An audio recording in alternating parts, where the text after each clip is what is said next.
Welcome to the BadAce Tactical Scope Mount installation videos.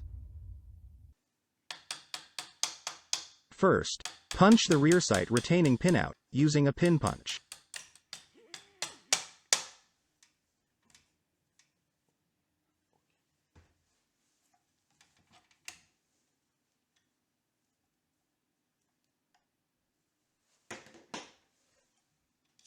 Remove the rear sight leaf.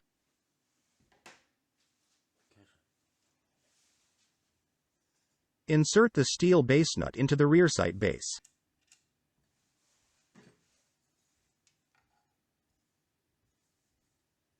Align holes of the scope mount and the rear sight base.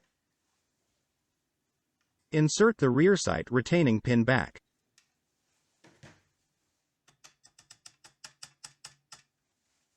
Follow the thread locker instructions, clean all threads and apply the thread locker to screws.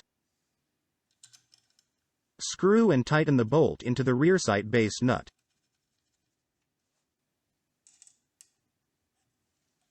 The installation is now complete. When mounting the scope, make sure that the turret does not block the brass ejection path.